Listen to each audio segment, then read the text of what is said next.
For all you elk hunters out there, chasing turkeys is basically the same thing. I know the reaction you just gave me, but don't knock it till you try it, and don't try it without OnX.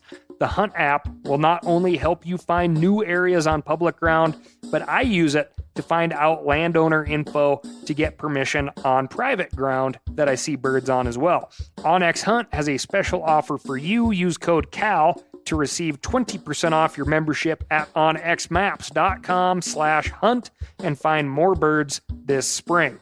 There's nothing like snook hook sets at dawn or catching a tarpon in the moonlight. Find your next fishing trip made easy on fishingbooker.com and experience the magic of the Sunshine State or any other destination on your fishing bucket list. Book a blue water adventure in search of sailfish or go snapper fishing with the kids. With over 6,000 captains and trips to choose from, planning your next one just got a whole lot easier. Download the Fishing Booker app on the Google Play or App Store, or visit them online at fishingbooker.com to book your trip today. Hey, I just sat down with the owners and operators of Maui Nui Venison. They're on a mission to balance axis deer populations on Maui while giving back to the community and run a totally sustainable operation. For folks like me who want to get your own meat but aren't always successful, you can become a snack subscriber, get some axis deer sticks sent right to your door. Visit MauiNuiVenison.com. That's MAUINUI venison.com and use promo code CAL for 20% off your first order. From MeatEater's World News Headquarters in Bozeman, Montana, this is Cal's Weekend Review presented by Steel. Steel products are available only at authorized dealers. For more, go to steeldealers.com. Now, here's your host, Ryan Cal Callahan. Late last month, President Joe Biden designated the first national monument of his presidency. The Camp Hale Continental Divide National Monument spans 10,000 acres in north-central Colorado and is best known as a World War II training camp. Camp Hale is where the Army's first mountain unit was trained for insertion into the European theater. The camp gave the 10th Mountain Division the ability to train for the harsh winter conditions that were similar to those of the Alps in Italy. There, they made a name for themselves fighting German soldiers in high mountain strongholds. More importantly for conservationists, Camp Hale provides critical winter range for elk as well as mule deer habitat, migration corridors, and headwaters fisheries. Hunters and anglers are not understandably a little suspicious of national monument designations since many of them do not allow hunting and fishing. Some presidents have used the Antiquities Act to designate huge chunks of land, which critics say is not what Congress intended when the Antiquities Act was passed. However, it's worth pointing out that there are many national monuments that allow hunting and fishing. For instance, among several species, you can hunt pronghorn in the Rio Grande del Norte in New Mexico. You can angle for trout in Browns Canyon National Monument in Colorado, and go after elk in the Upper Missouri Breaks National Monument in Montana. Camp Hale may not allow hunting, but like most national monuments, it permanently protects habitat that game animals need to continue to thrive. Well, we should go back, put a little asterisk there. As we've seen in recent years, monuments can be batted back and forth like a political ping pong ball, depending who's in office. But for now, there's some very good protections for very good habitat for these game critters that we love to chase. Hunters and anglers should have a seat at the table when presidents designate national monuments. We're going to talk more about having a seat at the table in a special interview with the BLM director Tracy Stone Manning later on in this episode. But first, I'm going to tell you about my week. And, if you've been paying attention, we're still on a serious bird hunting kick, but not for long. We wrapped up a duck lure shoot in South Dakota. If I had to somehow put it into context, I would say this. If all the animals in my home and beloved state of Montana knew South Dakota existed, we would have no animals in Montana. Food, cover, water, seemingly everywhere is just on a totally different level than Montana. This is how spoiled we were.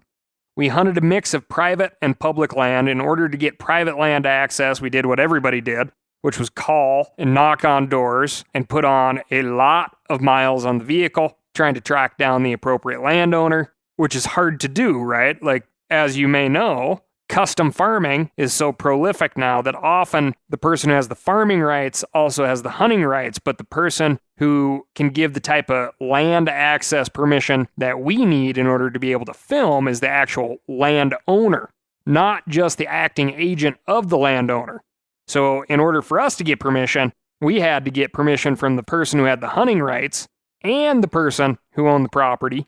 So that's a lot of extra calling and a lot of explaining who you are, how we got to be there, and, that we're not going to make some sort of nasty adult film out in their farm field.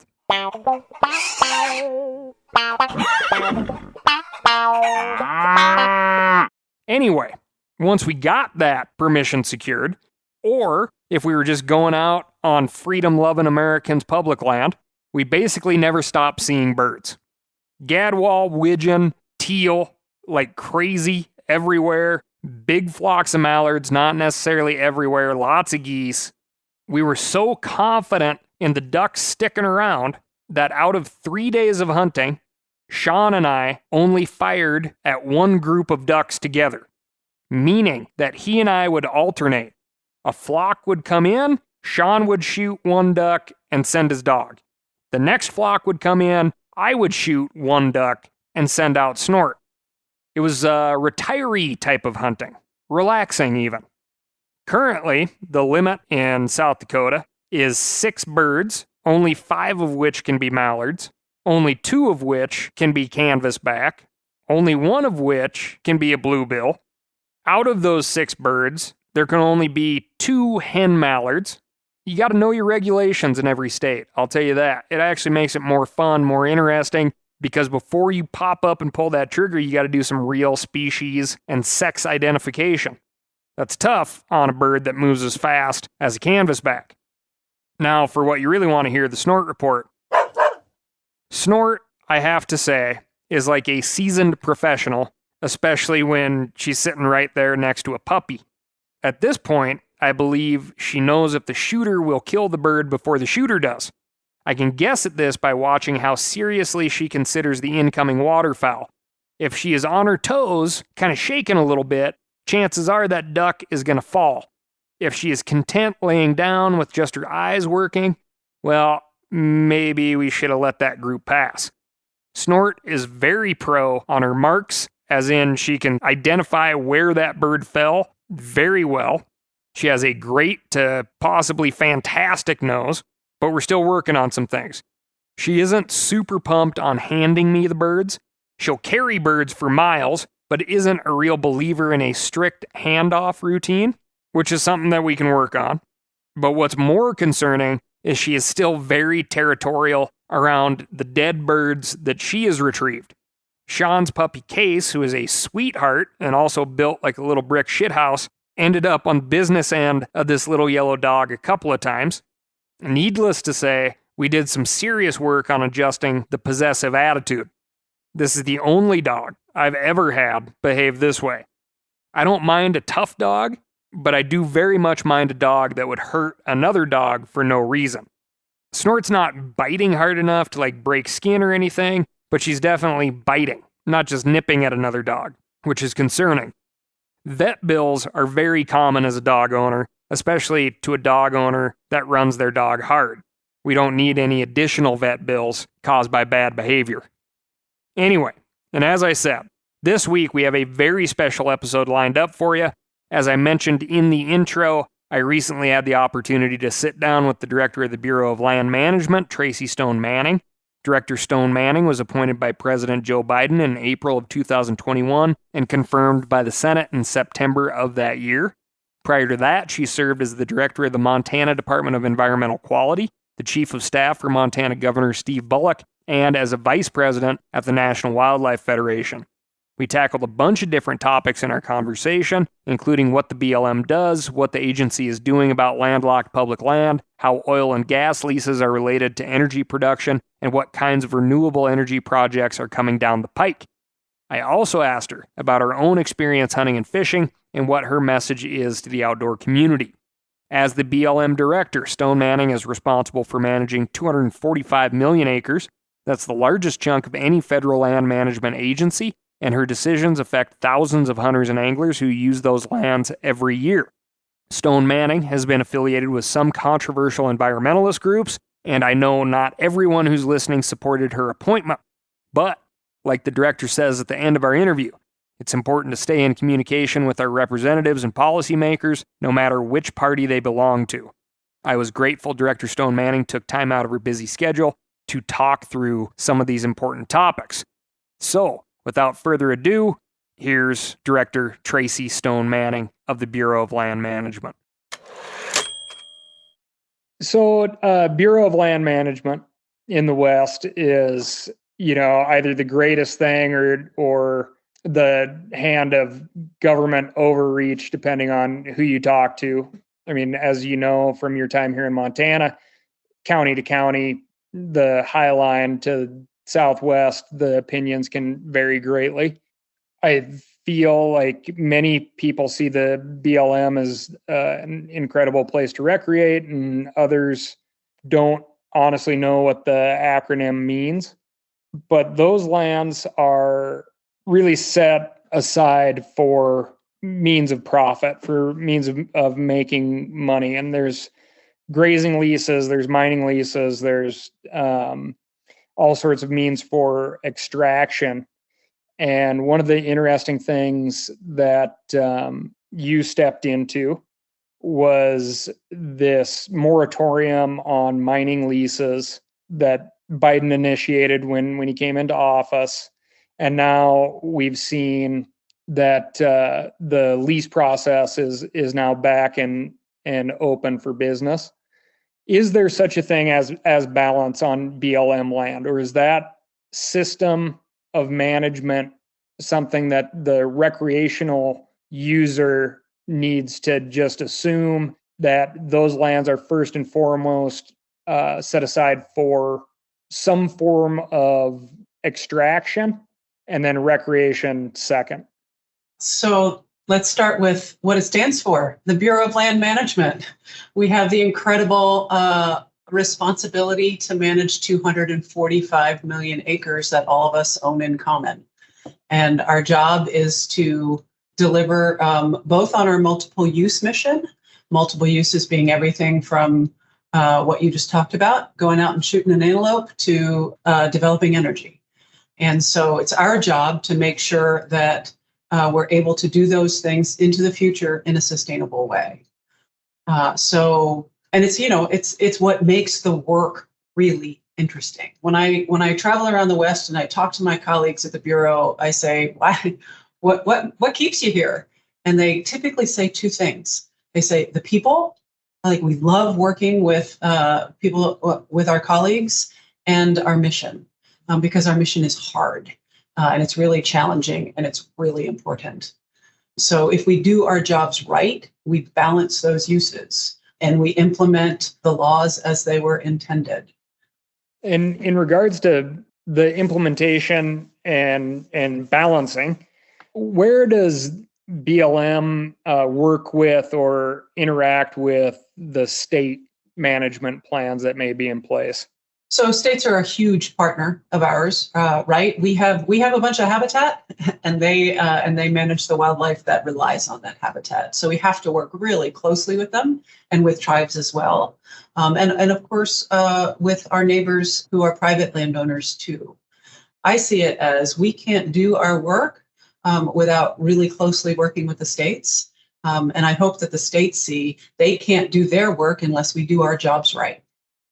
We've covered on the podcast here, the Week in Review, many times, and I foresee covering it many times in the future, the kind of where those fences intersect, the private, the federal, state and federal, in regards to corner crossing.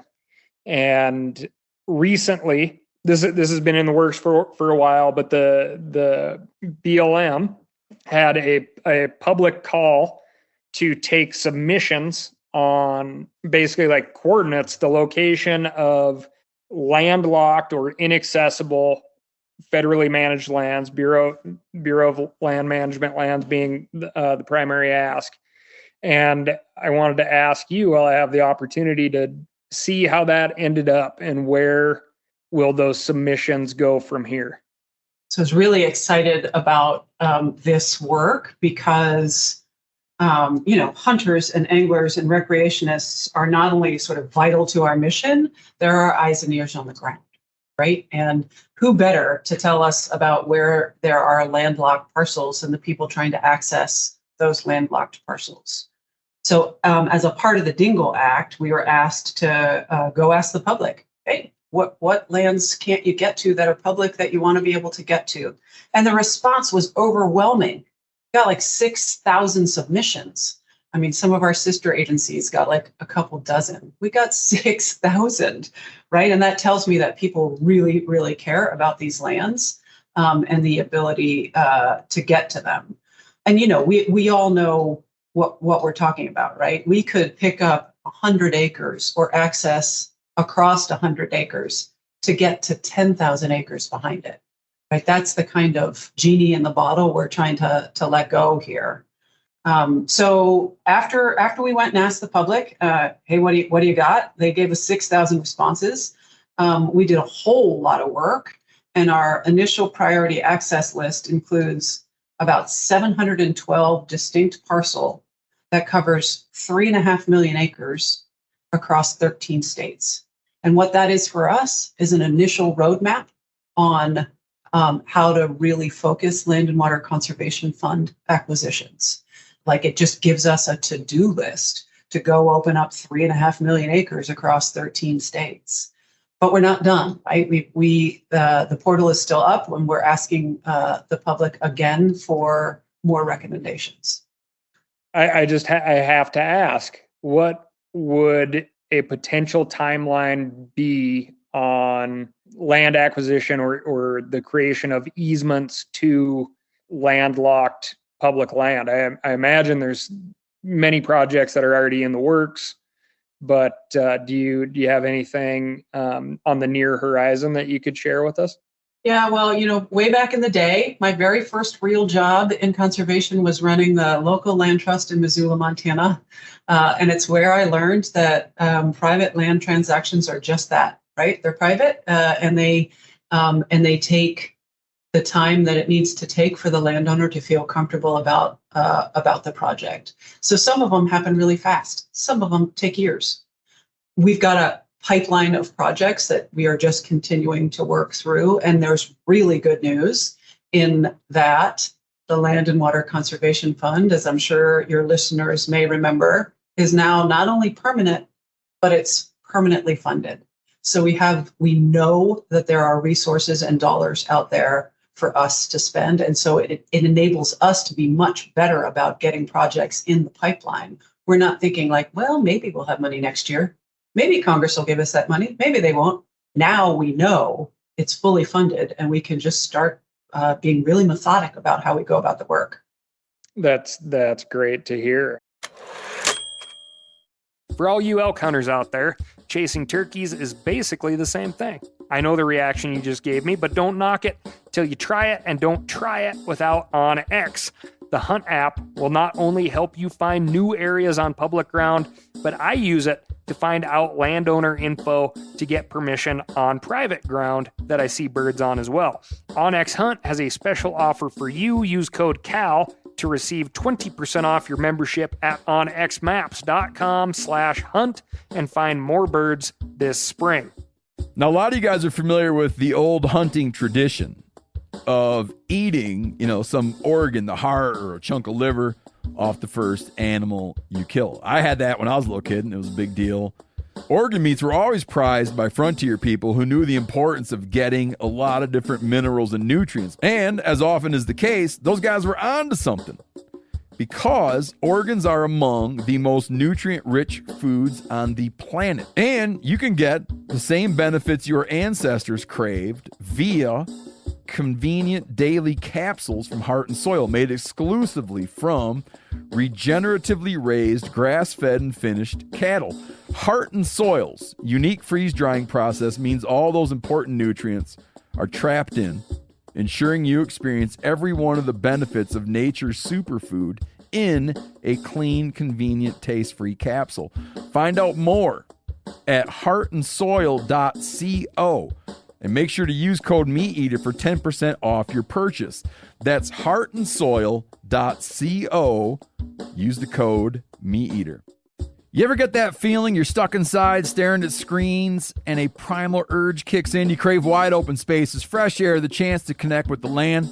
Well, maybe it's time to find your own piece of the wild, but searching for property can be a maze. That's where land.com comes in.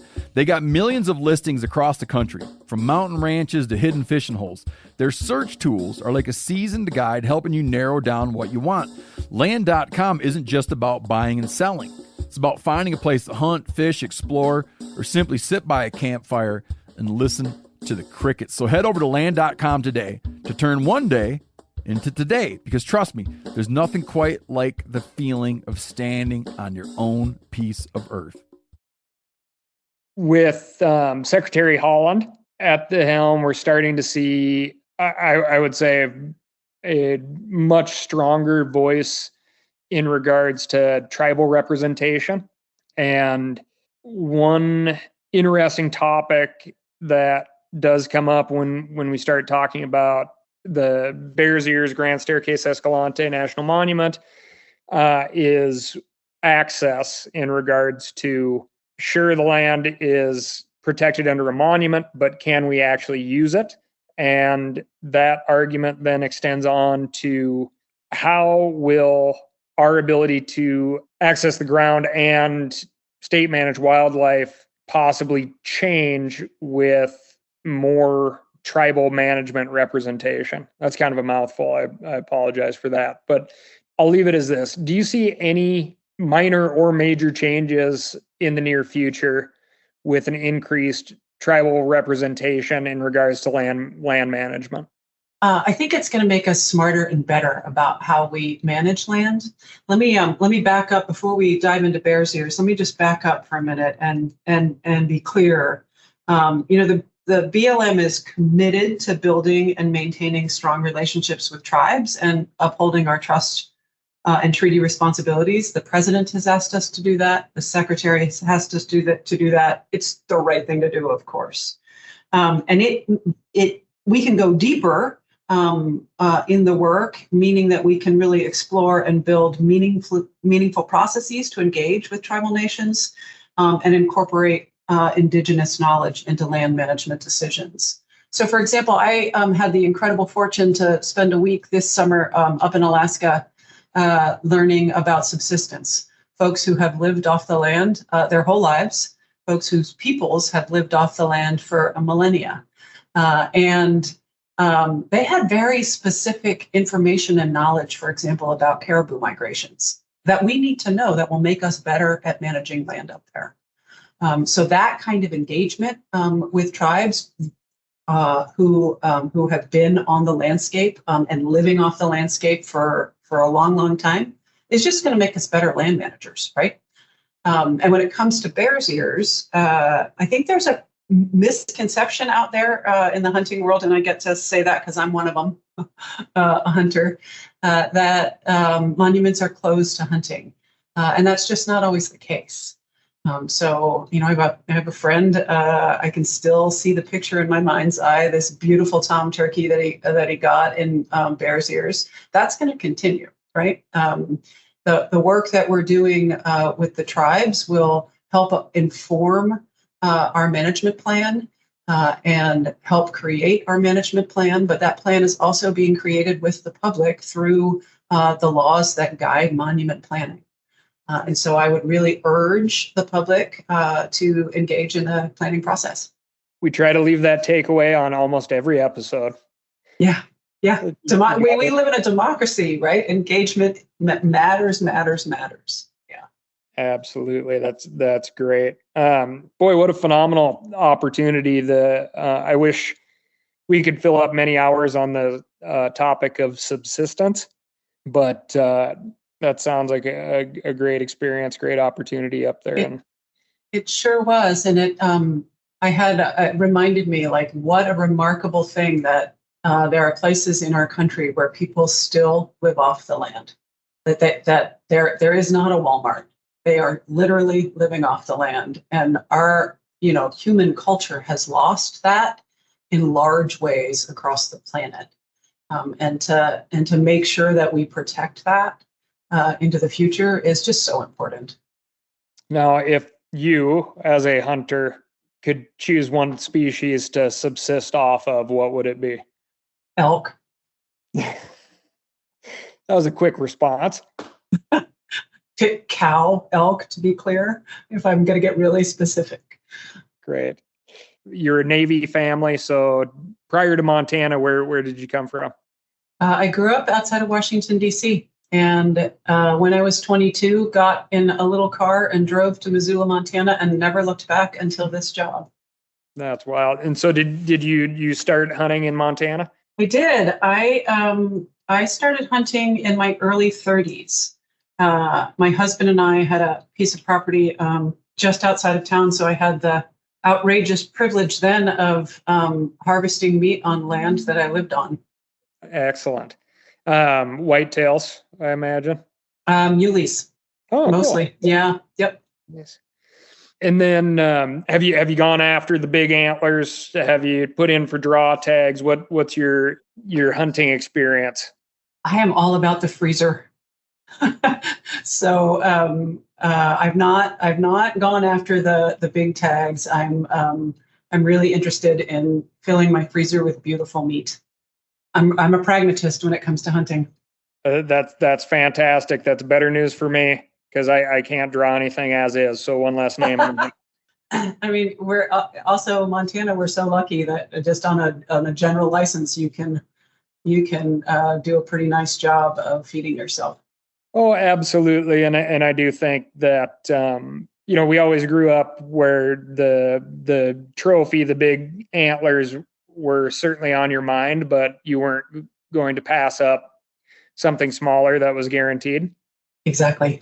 And the way that I feel like the wildlife management in the state has provided for both opportunities on a general tag, which is pretty amazing feat.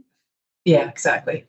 Energy is and will continue to be a dominant topic here. And we've heard that the lease process gets kind of dumbed down to the more lease opportunities, the more domestic oil and gas that will be produced.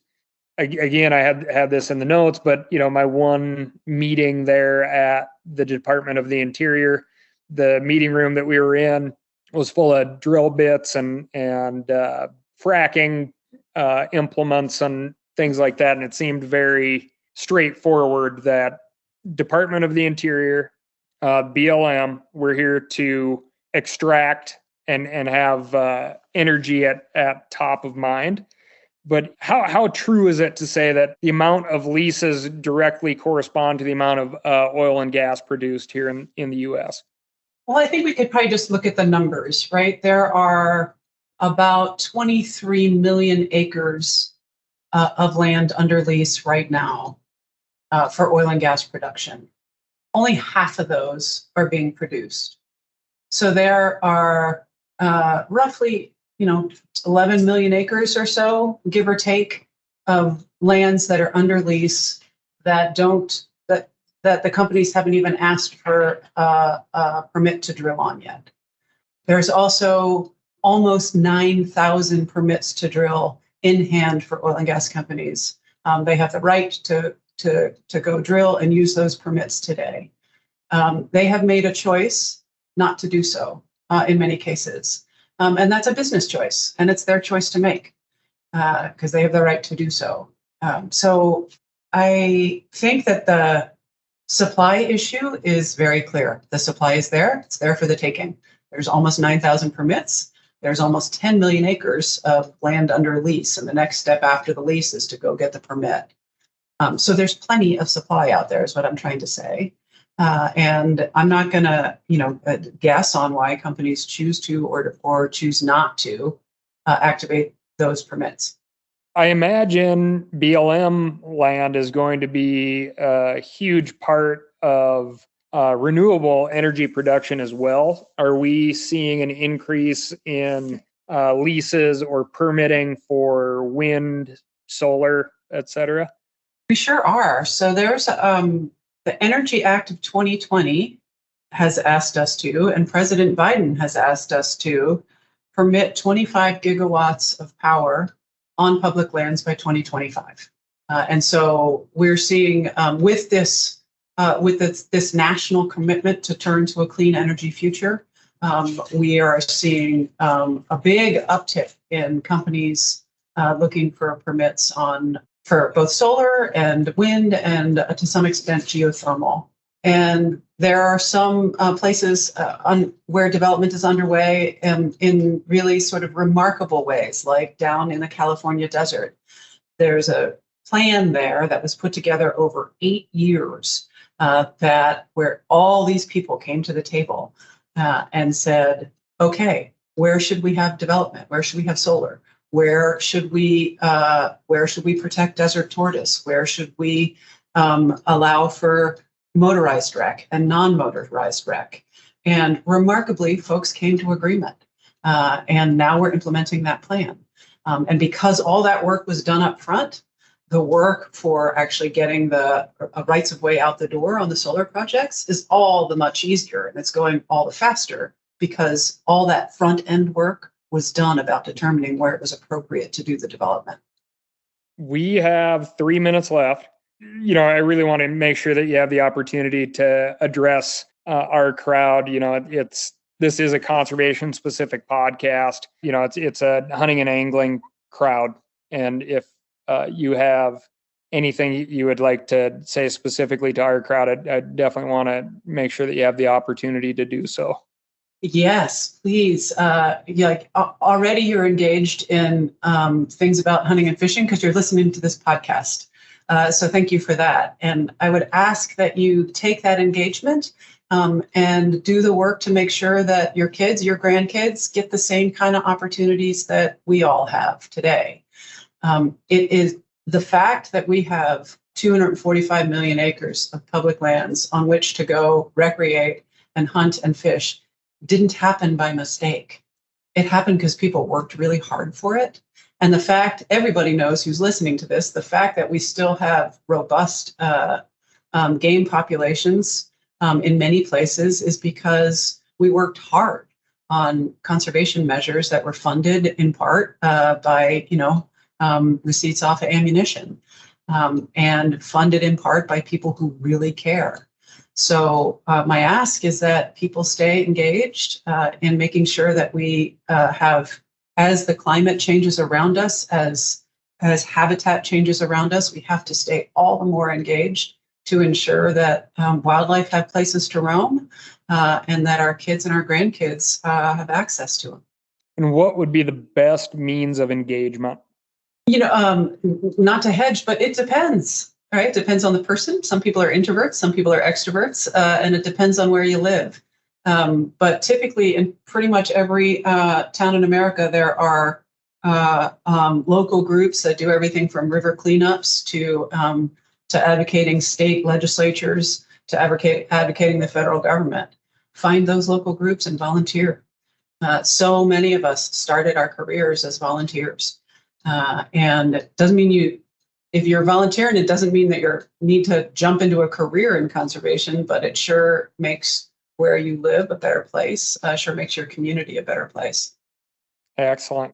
Thank you so much for your time, and we certainly look forward to finding ways for more access. Unlocking public lands was on the top of my list. Top of mine too. So let's go do that. Thank you, Ryan. That sounds great. Well, I'll bump into Missoula sometime, I'm sure. So. All right, good. Take good care. Thank you, you too. That's all I've got for you this week. Thank you so much for listening. Remember to write in to ASKCAL. That's AskCal at themeateater.com. And also, don't forget, if you're about to head out into the woods, buck a bunch of firewood for hunting camp, head on down to www.steeldealers.com and find a local knowledgeable steel dealer near you. They're going to get you set up with what you need, and they're not going to send you off to camp with what you don't. Thanks again, and I'll talk to you next week.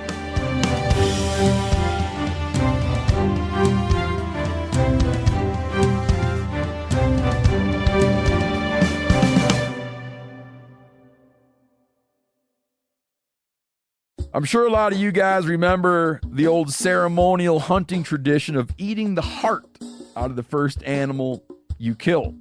Meat from those organs are among the most nutrient-rich foods on the planet. You can get those same benefits your ancestors craved via convenient daily capsules from Heart and Soil. Find out more at heartandsoil.co. And remember, use code MeatEater for 10% off your purchase. Hey, I just sat down with the owners and operators of Maui Nui Venison. They're on a mission to balance axis deer populations on Maui while giving back to the community and run a totally sustainable operation. For folks like me who want to get your own meat but aren't always successful, you can become a snack subscriber, get some axis deer sticks sent right to your door. Visit MauiNuiVenison.com. That's MAUINUI venison.com and use promo code CAL for 20% off your first order.